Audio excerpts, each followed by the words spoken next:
just talk about Isaiah Rodgers and what you liked about him? And now, is there allowed to be like contact with him? Can he get a playbook, that kind of thing?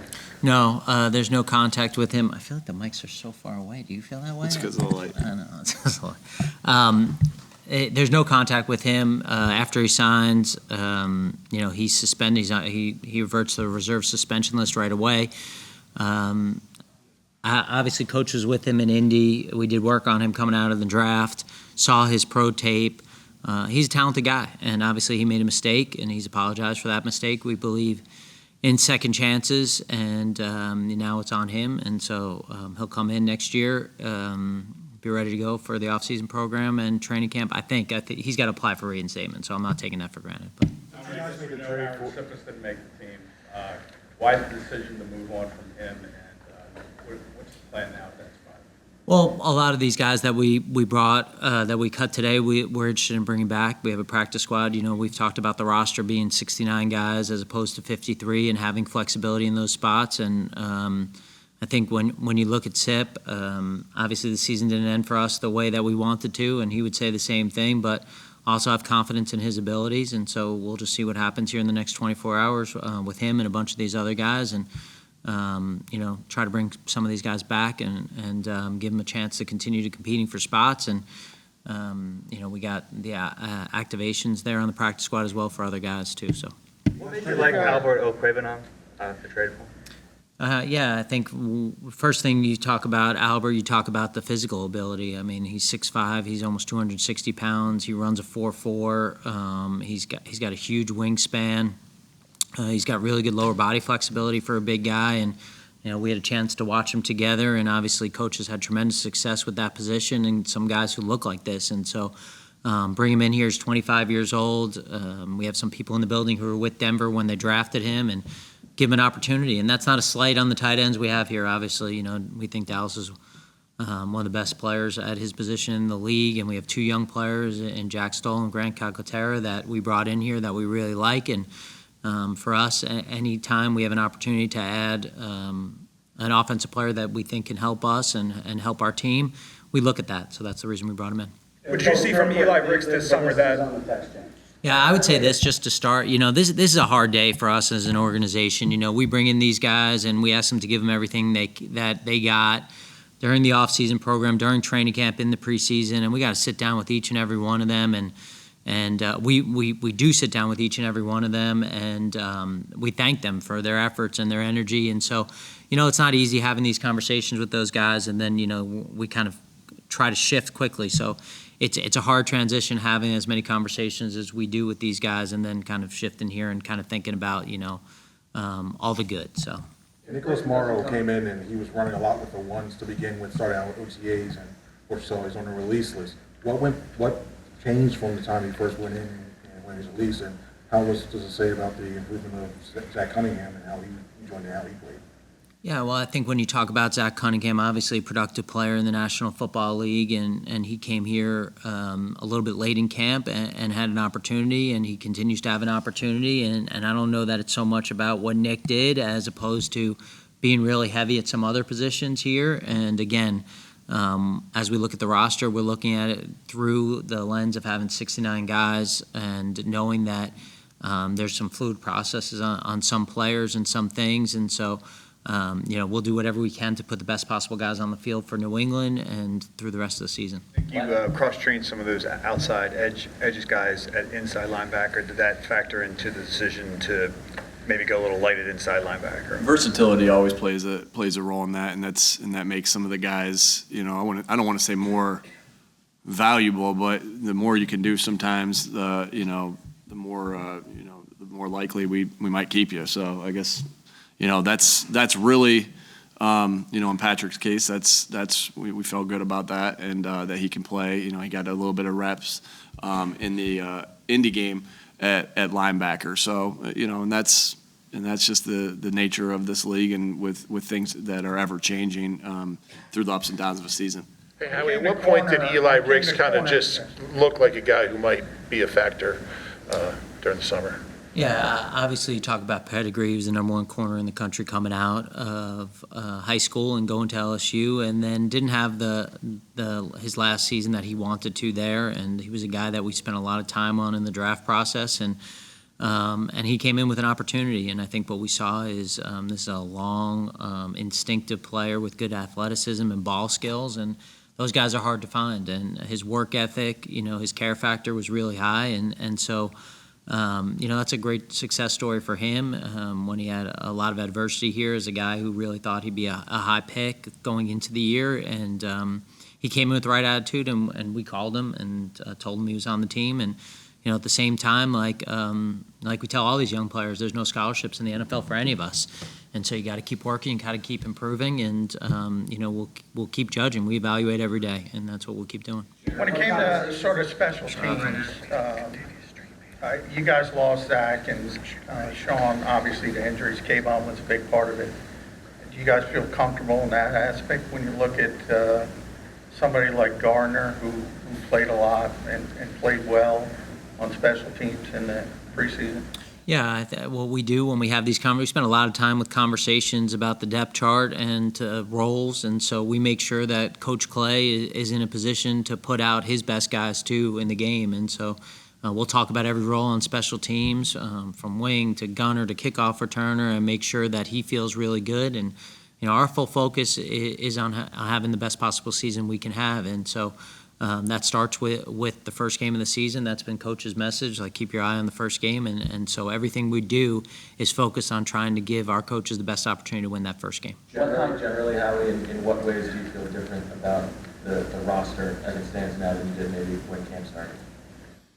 I think that you have demonstrated ability through camp. I think that we're a good enough team that when you see the players go against good competition on both sides of the ball, you can get a good evaluation of those guys. I think the 2 joint practices, seeing us go against other teams, gives us a good evaluation of those guys. And so I think as opposed to like hoping on some guys, you see demonstrated ability. And you get a chance here with the Thursday night game to go back and really have, all these guys in a vacuum and watch them individually like you would if they were on another team, and really try to make the best possible decision. So I think that helped. And again, we know that when the real games start, that it's going to be a different dynamic. Just like when the playoffs start, it's faster. It's going to be way faster for these guys. But excited for the start of the season. What conversations have you guys had with Derek Barnett, and what sense did he have of his role going into the season? Yeah, Zach, I think you know us well enough to know that any conversations we have with players are private, but tremendous respect for Derek and the player in person he is and what he brings to this football team, and love having him here. That's why we bring him back, and that's a position for us, which you see with the 53-man roster. It's a priority, and so we're going to keep as many of those guys as we possibly can. Last year we got in a little bit of a bind and how to give a pick and how to sign guys in the middle of the year. And so for us, having those guys lets us sleep a little bit better at night, and Derek's certainly one of those guys. I don't think you've ever had Yeah, I just think he's had a great camp, and so excited that he's a part of this football team. I love his toughness, his edge, and his ability that he brings to this team every day. If I can follow up, Nick, it seems like he was at least hoping to find a role elsewhere where he could play more. Are you concerned at all about his feelings on his role here? No, because we've had discussions with him, and like Howie said, we'll keep those discussions that we have with our players privately. Who will be the punt returner? Like I Don't said, have to make. I'll answer it. It's just, hey, we don't have to make any of those decisions right yet, and we still have time, and we still have, like Howie said, you have 69 guys to choose from. We're not going to pick Jordan Mailata or something like that, but you got a lot of guys to choose from, and guys that have been working that have been working all off season and all training camp catching punts. So we feel good about our options there.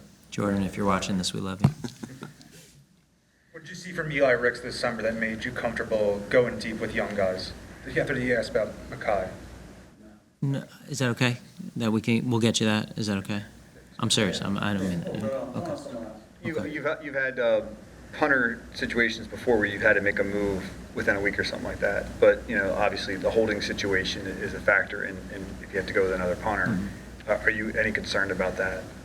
No, I think that, anytime we make a decision, we have to go through the worst-case scenario and the options and be prepared for those options. And I think not just a punter, but any of the questions that you answer, we go through the possibilities that it doesn't work out exactly the way that we thought. And we make sure we're all on board with those scenarios. And, certainly when we talk about Jake and how good of a player he is, we want him to be in a great spot because he's an important player for this team. And so we'll make sure that's taken care of. Understanding that the practice squad is part of this, but this is as thin as you've been at wide receiver in terms of the 53 in a long time. What's your comfort level with that position, and is that a spot you'll look external before the fact?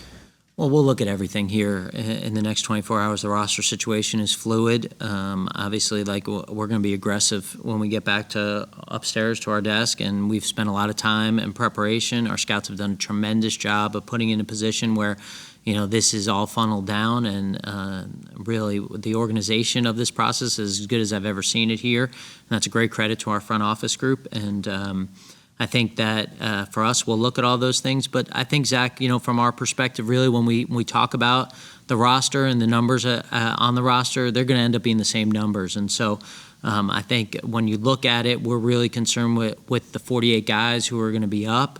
And then the rest of those guys, they're all practicing. They're all going to have a role in practice. And so I don't know that we feel like we're necessarily going to thin there. Obviously we got to get some guys back and see who's available.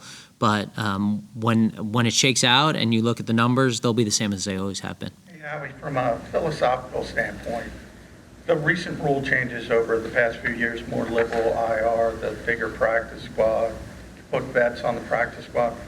How much has that changed your philosophy when you build a roster, or has it not that much? Well, I think we've talked about the larger practice squad gives you flexibility in these situations to really take a big picture look at the roster as opposed to really just focused on the 53.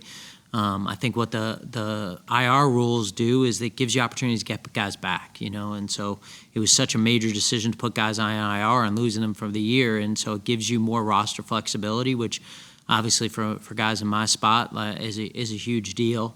But I think that, we're always looking for the flexibility, and both those rules give us increased flexibility. Hey, Howie, you have 3 young corners who are Questions Rubes ever asked? Wow. who are undrafted, Job, Ricks, and Goodrich, all undrafted young guys. Mm-hmm. What's kind of the trick at that position to find undrafted guys who can compete for roster spots? Yeah, I don't know that there's a trick. I think it's a great credit to our scouts for bringing those guys to our attention, and I think it's a great credit to those guys for how hard they work, and it's a great credit to our coaching staff for taking the time to develop these guys. And we talk all the time, from the day that those guys come in our building, every day we're talking about developing, and I think that takes everyone in the building to join in on that. But obviously, when they get on the field, the coaches do a great job of taking their skill set and utilizing them and having success. And great credit to our defensive back coaches led by DK. There's more than a handful of guys on this release list that have been contributors to this team over the years and that have been on the 53 for whatever reason. Was this process for you more difficult than it has been in past years? It was, especially when you go through, some of the success that we've had, but also some of the adversity that we've had together. And I think that's why this is a hard day. Those are hard conversations, and especially when you've done something with a lot of these people that it was special. And so I think this is a harder day than certainly that the two of us have had in the last 3 years. And one way it shows that your team's getting better, and which we're proud of. But it's definitely bittersweet to see some of these guys go, and I think some of these guys are going to get picked up before we have an opportunity to bring them back. I know that you don't want to see these guys play regular season games, but how would you compare the way you feel about the draft class at this point to maybe past years after training? Yeah, I say this, like, I don't know that I've had a chance to really think about that. It's probably a fair question. I think that one of the great things that the league does, and a lot of things the league does great, is give us this weekend to kind of take a step back a little bit and kind of think about some things. And so that's something I'll seriously think about a little bit. But, you know, these guys, the rookie class came in with great energy, great attitude, you know, a great want to, and I think that anyone who's come to practice on a regular basis sees the energy that they're bringing every day. And also really proud that we have a group of veteran players who have embraced them, you know, and taken them under their wing. And, you know, I think one of our coaches had said to Coach and I that, you know, really the benefit of having great leadership is leaders who want to help the future of the organization, and we definitely have that with the players on this team. I'm sorry, what made you want to trade for Albert O? I'm still working on the pronunciation. And the pro scouting thing, what did they say about him from the list? Yeah, again, like just trying to be consistent. We talked a little bit about his traits right when we started this on Albert O, and I think this is a guy that not only has traits, but it's hard not to watch that last preseason game and see what it looks like when it looks right. And you know, I think Coach remarked, like, you know, not a lot of tight ends who have 100-yard receiving games in the preseason, and it was because he has a unique ability to uncover. You know, he's got lower body flexibility, he's got speed, he's got length, he's got all the tools in his body, and again, like that's a start, and now he gets here, and I know that he'll be coached up, and we'll get the most out of him when he gets here. Nick, this is your third one of these. Do you kind of get a feel when you cut down to 53 as far as, all right, we're strong here, we're not strong here, or do you just kind of? Yeah, you know, obviously today you're thinking about the guys that aren't going to be with you anymore, and that's the tough part. But yeah, you always are going through. I mean, we talk about that, you know, all the time. Like we're in constant conversation, you know, staff meetings, conversations with just Howie and I that we're talking about how we feel about where we are here or where we are there. So that's not something that.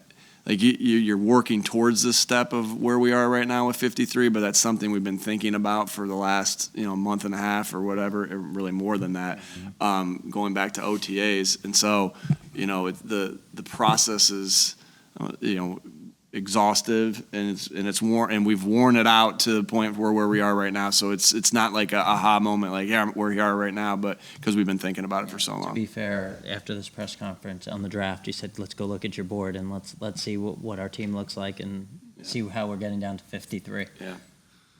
Long way. Was Justin Evans a pleasant surprise? Yeah, Justin Evans is a guy that our pro staff deserves a lot of credit on. Last year in training camp, he was a guy that we had our eyes on. Obviously, you know, a highly decorated player at Texas A&M who went in the second round of the draft and then had some adversity, you know, through injuries and through COVID. And he was a guy that we were interested in. This thing sucks. Yeah, it's terrible. Yeah. I'm going to have like a blue light head. How's my face look, Bob? So, thank you. So, you know, we had watched him last year in preseason and felt fortunate that we were able to trade for the safety we were able to trade for last year, but he was definitely on our radar, and then we kept watching him, and so we know that this is a guy who's got really good physical tools. I think we like having him on the team. He loves football. He's got great energy about him, and you know, we're excited to see what he's going to do in an Eagles uniform. And Nick, it's not necessarily a roster question, but Nolan Smith has been missing 5 practices and the preseason game. Any concern about him being ready for the season opener? We'll see. He's getting ready. He's working hard every day to rehab himself and get himself ready to go. And if he's ready to go, we'll play him. If he's not, then we won't. But we feel good that he's. I was going to do it today. We feel good that he's on the right path, but we'll see. I don't want to set any unrealistic expectations for him.